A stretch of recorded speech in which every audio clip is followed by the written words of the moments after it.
নমস্কাৰ প্ৰিয় বন্ধু বান্ধৱীসকল আপোনাৰ ঘৰৰ এই দিশত যদি শেৱালি ফুলৰ গছ আছে তেনে কেতিয়াও নাৰাখিব এই দিশত ঘৰৰ এই দিশত যদি শেৱালি ফুলৰ গছ থাকে তেনে সেইখন ঘৰত অকাল মৃত্যু হোৱাটো একেবাৰে নিশ্চিত হৈ পৰে শেৱালি গছৰ আছে পাঁচটা আচৰিত শক্তি এই গছত দৈৱ শক্তিৰে ভৰপূৰ হৈ থাকে শুনি আচৰিত হ'ব যে শেৱালি ফুলৰ গছ সকলোৰে ঘৰত নহয় যিমান খাৰ জাবৰ বা যিমান ৰাবদাল কৰিলেও কিছুমানৰ ঘৰত কেতিয়াও শেৱালি ফুলৰ গছ উঠাব নোৱাৰে কিন্তু কিছু লোকৰ ঘৰত শেৱালি ফুলৰ গছ নিজে নিজে হয় শাস্ত্ৰ অনুসৰি শেৱালি গছ হৈছে দেৱলোকৰ আটাইতকৈ শক্তিযুক্ত ফুলগছ দেৱলোকৰ ৰজা ইন্দ্ৰৰ ফুলনিত থকা এজোপা অতি আচৰিত শক্তিযুক্ত ফুলগছ যি লোকৰ হাতত শেৱালি ফুলৰ গছ হয় প্ৰকৃততে তেওঁ এজন পুণ্য আৰু মহাভাগ্যৱান ব্যক্তি যদি আপোনাৰ হাতত শেৱালি ফুলৰ গছ হৈছে বা আপুনি ৰোৱা শেৱালিজোপা জীয়াই আছে তেনে আপোনাৰ ভাগ্য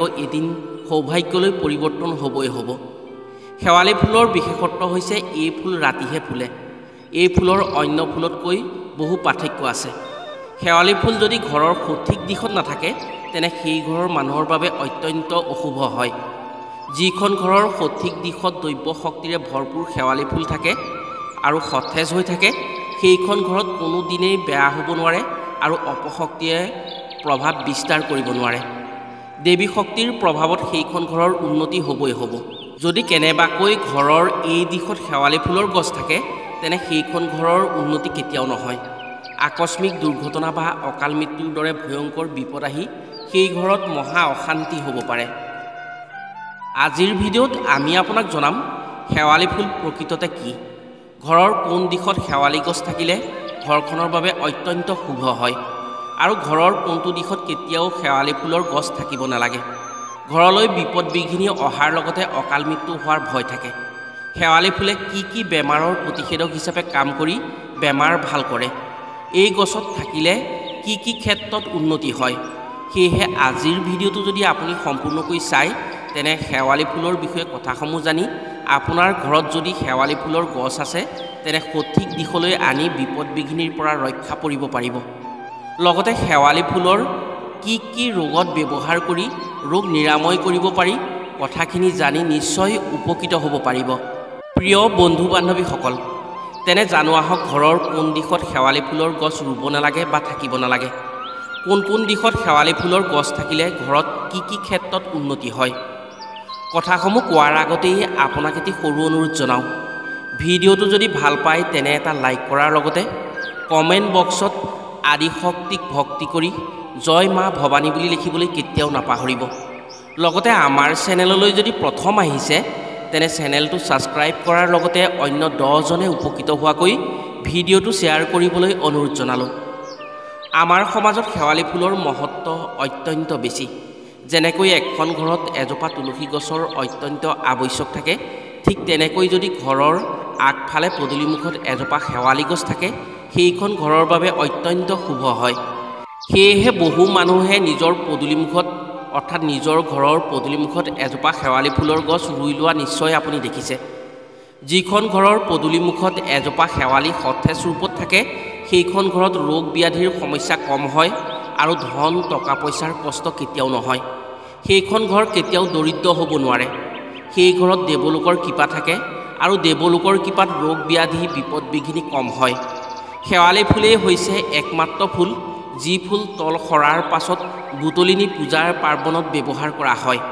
শাস্ত্ৰমতে এই ফুল কেতিয়াও অসুচি হ'ব নোৱাৰে শেৱালি ফুলত মাতা লক্ষ্মী আৰু আদি মাতাৰ শক্তি থাকে মাতা লক্ষ্মীৰ শেৱালি ফুল অতিকে প্ৰিয় সেয়েহে দেৱী শক্তিক এই ফুলেৰে পূজা কৰিলে সোনকালে সন্তুষ্ট হয় আৰু শেৱালি ফুলেৰে পূজা কৰিলে দেৱী লক্ষ্মী সোনকালে প্ৰসন্ন হয় বাস্তু শাস্ত্ৰৰ মতে শেৱালি ফুল হৈছে দৈৱ শক্তিযুক্ত ফুল যদি সঠিক দিশত শেৱালি গছ থাকে তেনে দেৱী শক্তিৰ প্ৰভাৱত সেই ঘৰ সুৰক্ষিত হৈ থাকে বিভিন্ন বাস্তু দোষৰ পৰাও সেইখন ঘৰে মুক্তি পায় পৌৰাণিক কাহিনী অনুসৰি সমুদ্ৰ মন্থনৰ সময়ত যেতিয়া মা লক্ষ্মীৰ আৱিৰ্ভাৱ হৈছিল ঠিক তাৰ লগে লগেই শেৱালি ফুলৰ গছৰো উৎপত্তি হৈছিল সেয়েহে শেৱালি ফুল মা লক্ষ্মীৰ অতিকে প্ৰিয় আৰু যিখন ঘৰত শেৱালি ফুলৰ গছ থাকে সেইখন ঘৰত মাতা লক্ষ্মী বাস কৰে শেৱালি ফুলৰ গছ যাৰ ঘৰত থাকে সেইখন ঘৰত সুখ শান্তিৰে বিৰাজ কৰে লগতে সেইখন ঘৰৰ সদস্যসকলৰ মানসিক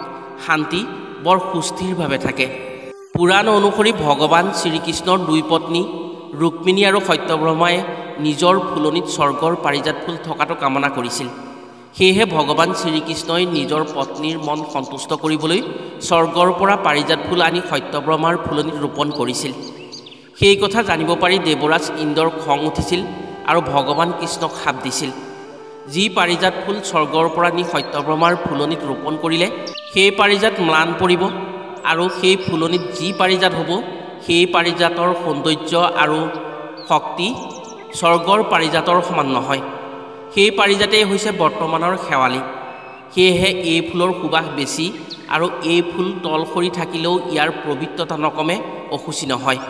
অন্য এক আখ্যানৰ মতে পাৰিজাত নামৰ এগৰাকী কুমাৰীয়ে সূৰ্য দেৱতাক প্ৰতিৰূপে পাবলৈ কঠোৰ ব্ৰত কৰিছিল। তেওঁ কঠোৰ ব্ৰত কৰাৰ পাছতো সূৰ্য দেৱতাক প্ৰতিৰূপে পাবলৈ সক্ষম হোৱা নাছিল। সেয়েহে তেওঁ শেষত নিজৰ ব্যৰ্থতাৰ বাবে আত্মহত্যা কৰে। তেওঁ মৃত্যুৰ পাছত তেওঁৰ শৰীৰৰ পৰাই পাৰিজাত বা শেৱালি ফুলৰ জন্ম হৈছিল। সেয়েহে এই ফুল সূৰ্যৰ পোহৰত নুফুলে, আন্ধাৰতহে ফুলে। সূৰ্যৰ পোহৰ পোৱাৰ আগতেই এই ফুল সৰি পৰে আৰু এই ফুলৰ সুবাস ৰাতিহে বেছি হয়।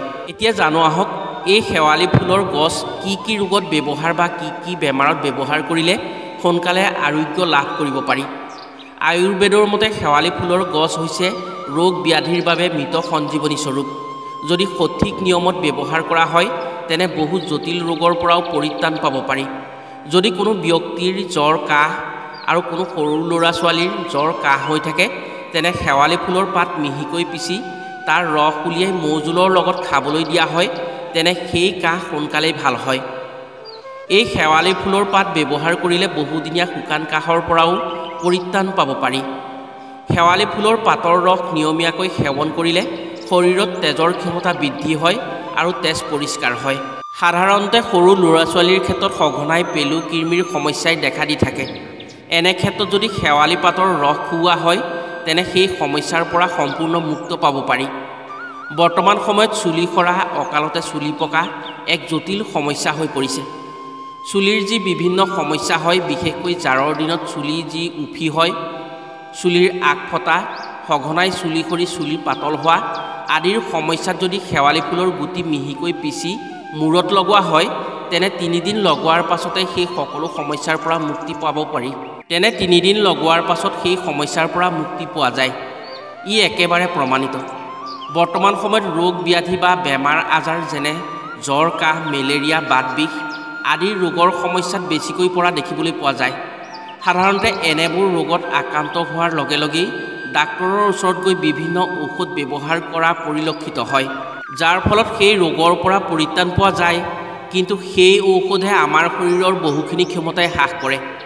এনেধৰণৰ ৰোগত যদি শেৱালি ফুলৰ কুমলীয়া পাত কলপাতেৰে মেৰিয়াই জুইত পুৰি সেই পাত চেপি পাতৰ ৰস মৌজোলৰ লগত মিহলাই খোৱা হয় তেনেহ'লে সেই ৰোগৰ পৰা সম্পূৰ্ণৰূপে পৰিত্ৰাণ পাবলৈ সক্ষম হয়। জাৰৰ দিনত বিশেষকৈ ডিঙিত টনচিল হোৱা দেখিবলৈ পোৱা যায়। এই ৰোগত যদি খাৰৰ লগত শেৱালি ফুল সিজাই 2-3 দিন খোৱা হয় তেনে টনচিলৰ বেমাৰ সম্পূৰ্ণৰূপে পৰিত্ৰাণ পোৱা হয়। যি মহিলাই মাহেকীয়াৰ সময়ত পেটৰ যন্ত্ৰণা বা বিষ হয় তেনে মহিলাই যদি শেৱালি ফুলৰ পাত পিচি ৰস উলিয়াই মাহেকীয়া হোৱাৰ আগত 3-4 দিন খাব পাৰে তেনে সেই সমস্যাৰ পৰা সম্পূৰ্ণ আৰোগ্য পায়। প্ৰিয় বন্ধু বান্ধৱীসকল, এতিয়া জানো আহক ঘৰৰ কোন দিশত শেৱালি ফুলৰ গছ থাকিলে শুভ বা অশুভ হয়। 1 নম্বৰতে হৈছে যিখন ঘৰৰ পূব দিশত শেৱালি ফুলৰ গছ থাকে সেইখন ঘৰলৈ সদায় সুখ সমৃদ্ধি আহে। ৰোগ ব্যাধিৰ পৰা মুক্ত হ'ব পাৰে সেই ঘৰ। যাৰ ঘৰৰ পূব দিশত শেৱালি ফুলৰ গছ থাকে সেইখন ঘৰৰ ব্যক্তিৰ আয়ুস দীৰ্ঘায়ু হয়। বিশেষকৈ যিখন ঘৰৰ পূব দিশৰ পদূলিমুখত শেৱালি ফুলৰ গছ ফুলি থাকে সেইখন ঘৰত দেৱী শক্তিৰ প্ৰভাৱত সুৰক্ষিত হৈ থাকে। বিপদ বিঘিনি অপায় অমংগলৰ পৰা সম্পূৰ্ণৰূপে পৰিত্ৰাণ পাব পাৰে সেইখন ঘৰে। সন্তানৰ ক্ষেত্ৰত অত্যন্ত শুভ ফল পোৱা যায়। পূব দিশত শেৱালি থাকিলে মানসিক প্ৰশান্তি হয়, মন মগজু শীতল হয়, জ্ঞান বুদ্ধি প্ৰসাৰ হৈ সেই ঘৰৰ সন্তান শিক্ষাৰ ক্ষেত্ৰত আগবঢ়া হয়, বেমাৰ ব্যাধিৰ সমস্যা কম হয়। দেৱী আদি শক্তিৰ শুভ প্ৰভাৱত সেইখন ঘৰত অপশক্তিৰ প্ৰভাৱে কোনোদিনেই আমনি কৰিব নোৱাৰে। যি লোকে ঘৰৰ পূব দিশত শেৱালি গছ ৰুই জীয়াই ৰাখিব পাৰে তেওঁ মহাপুণ্য হয় আৰু মাতা লক্ষ্মীৰ পৰম কৃপা পায় সেইখন ঘৰত। ধন টকা পইচাৰ ক্ষেত্ৰত সেইখন ঘৰে কেতিয়াও অভাৱ অনাটনত পৰিব লগা নহয়। 2 নম্বৰতে হৈছে ঘৰৰ উত্তৰ আৰু পশ্চিম দিশত যদি শেৱালি গছ থাকে তেনে ঘৰত সুখ সমৃদ্ধি বৃদ্ধি পায়। সা সম্পদেৰে চহকী হ'ব পাৰে সেই ঘৰ। বিশেষকৈ ধন ধানৰ ক্ষেত্ৰত অত্যন্ত শুভ হয়। কুবেৰৰ কৃপাত ধন টকা পইচাৰ ক্ষেত্ৰত অসুবিধা নহয়, ধন সাঁচিব পাৰে সেইখন ঘৰত। বাবা গণেশৰ কৃপাত বিপদ বিঘিনি কম হয়। যিকোনো ক্ষেত্ৰত সৌভাগ্যশালী হয় আৰু সফলতা পায়। যদি আপোনাৰ ঘৰৰ এই 3 দিশত শেৱালি গছ আছে তেনে আপুনি সঁচাই এজন ভাগ্যশালী ব্যক্তি। আপোনাৰ উন্নতিত কোনেও বাধা দিব নোৱাৰে। দেৱী আদিশক্তিৰ কৃপাত আপোনাৰ ঘৰৰ সদস্যসকল সদায় সুৰক্ষিত হৈ থাকিব আৰু আপোনাৰ ঘৰৰ সদস্যসকলে যিকোনো ক্ষেত্ৰতেই সফলতা পাব। 3 নম্বৰতে হৈছে ঘৰৰ দক্ষিণ দিশত কেতিয়াও শেৱালি ফুলৰ গছ ৰোপণ নকৰিব। এই দিশত যদি শেৱালি ফুলৰ গছ থাকে তেনে অত্যন্ত বিপদত পৰিবলগীয়া হয় সেই ঘৰৰ ব্যক্তি। ৰোগ ব্যাধি বেমাৰ আজাৰৰ বাদেও আকস্মিক বিপদ বিঘিনি হয়। ঘৰৰ এই দিশত শেৱালি গছ থাকিলে ঘৰৰ সদস্যসকলৰ মৃত্যু ভয় বেছি হয়। দক্ষিণ দিশটো হৈছে যমৰ দিশ। এই দিশত যমনগৰ আছে। শাস্ত্ৰমতে দক্ষিণ দিশত যমনগৰ আছে। যদি এই দিশত শেৱালি ফুলৰ গছ থাকে তেনে মৃত্যুক আমন্ত্ৰণ জনোৱা হয়। ৰোগ ব্যাধিৰ আশংকা বেছি হয় আৰু আকস্মিক দুৰ্ঘটনা আদি হৈ অকাল মৃত্যুৰ মুখত পৰিব লগা হয় সেই ঘৰৰ ব্যক্তি। যদি আপোনাৰ ঘৰৰ দক্ষিণ দিশত শেৱালি ফুলৰ গছ আছে তেনে পাৰিলে সেই গছ অন্য 3 দিশত ৰোপণ কৰিবলৈ চেষ্টা কৰক। প্ৰিয় বন্ধু বান্ধৱীসকল, শেৱালি ফুলৰ গছ যদি ৰোপণ কৰাৰ কথা আপুনি ভাবে তেনে দক্ষিণ দিশৰ বাদে অন্য 3 দিশত ৰোপণ কৰিলে আপোনাৰ বাবে মংগল হ'ব।